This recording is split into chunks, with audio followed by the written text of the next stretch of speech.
1553. England's future hung on Queen Mary's ability to bear an heir. Court records swelled with hope for her pregnancies, yet no child ever arrived, only suspicion and confusion. Now, for the first time, scientists have uncovered a rare Tudor DNA mutation in Mary's preserved belongings, undetectable in any other British royal lineage, that could explain her medical mystery and reshape her legacy. But how did this unique genetic twist stay hidden for centuries, and what might it reveal about the fate of the monarchy itself? When Mary Tudor took the throne in 1553, the fate of England's dynasty rested on her ability to deliver an heir. The court's anticipation was not a private matter. Official proclamations, diplomatic dispatches, and household records from the period show just how deeply the succession crisis shaped every move at court. Mary's marriage to Philip II of Spain in 1554 was orchestrated with the explicit goal of restoring Catholic rule and securing the Tudor line. Royal proclamations announced her pregnancies with fanfare, and expense accounts detail the lavish preparations for a birth that never came. The pressure was relentless, and every physical change in the Queen's health was watched, recorded, and interpreted through the lens of dynastic need. For centuries, historians and biographers have relied on these records to reconstruct the drama of Mary's reign.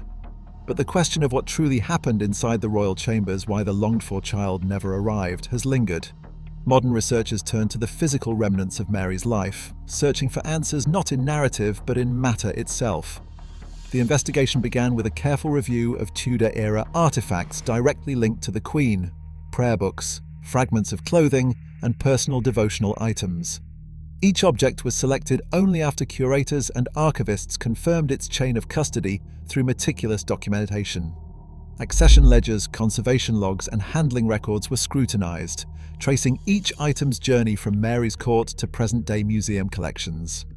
Not every artifact met the strict standards required for scientific sampling.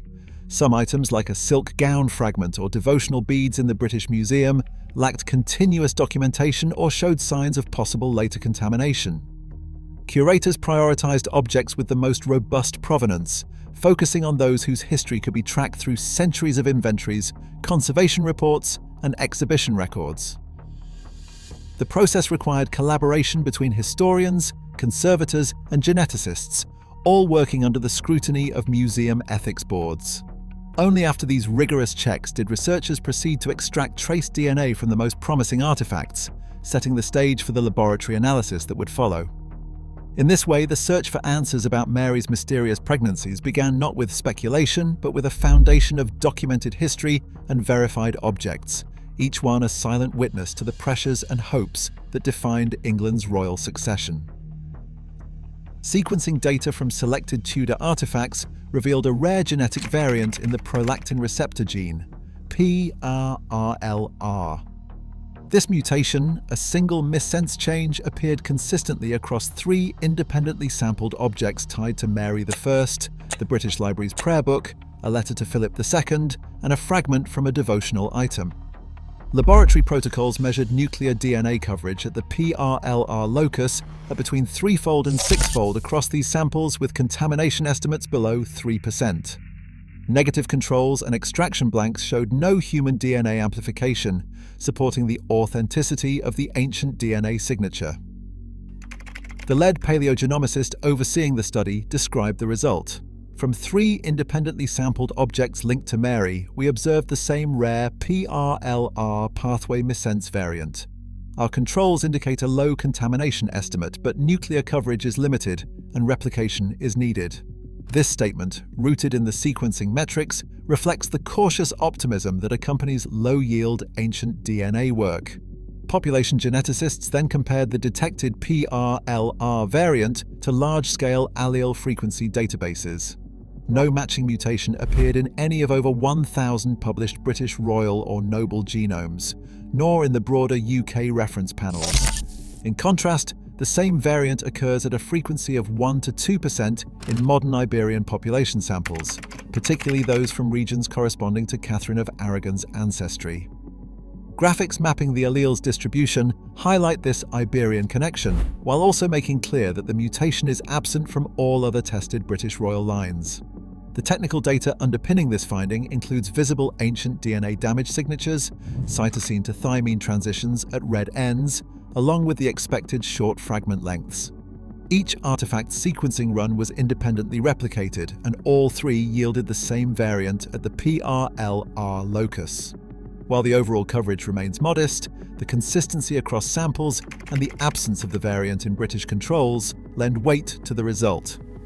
This genetic evidence stands apart from anything previously documented in the British Royal Record.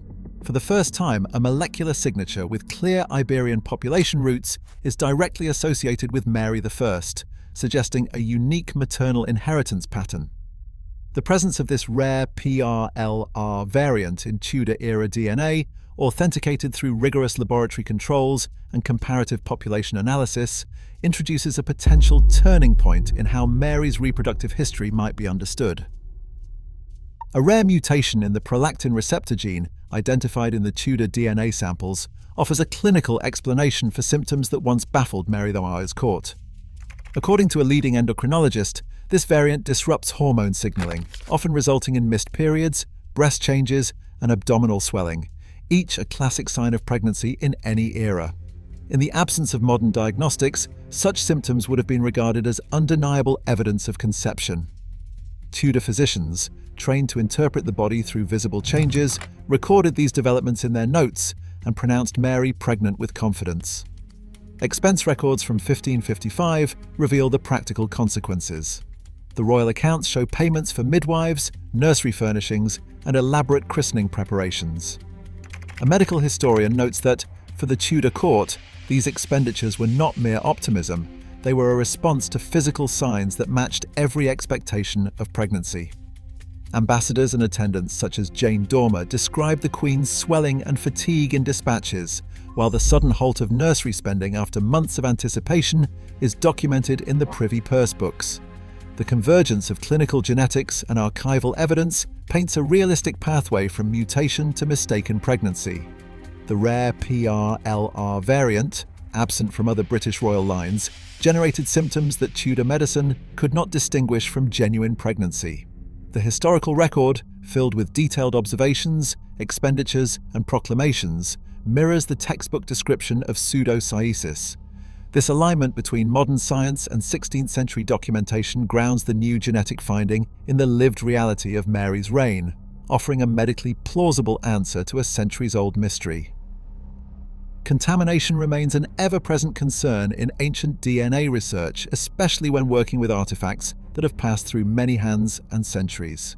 Even with strict handling protocols, including glove changes every half hour, isolated workspaces, and negative controls, traces of modern DNA or environmental material can compromise results.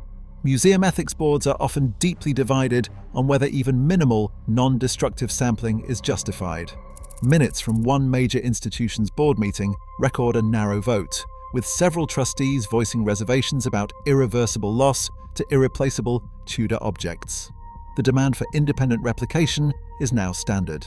In this case, protocols called for uracil DNA glycosylase, UDG, half-treatment, and the submission of duplicate samples to a second laboratory.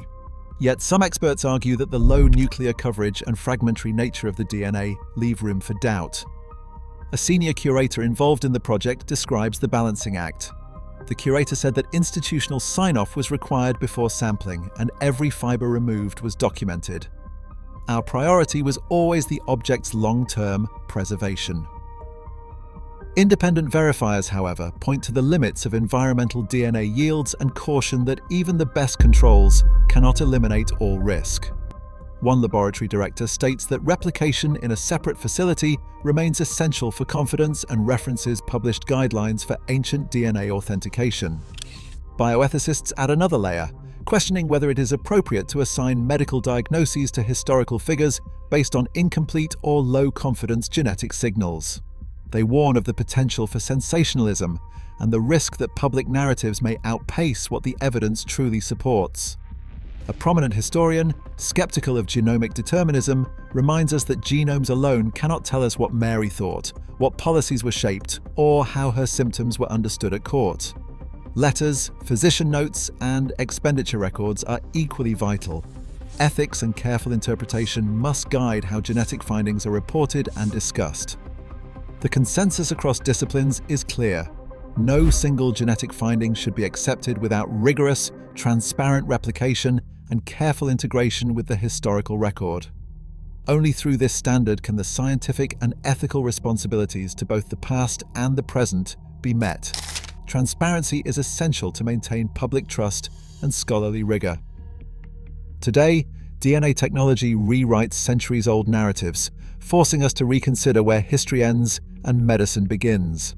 As science reveals what records conceal, reputations shift, and the human cost of royal expectation becomes clearer. The past is not fixed. It changes every time we look closer. Share your thoughts below.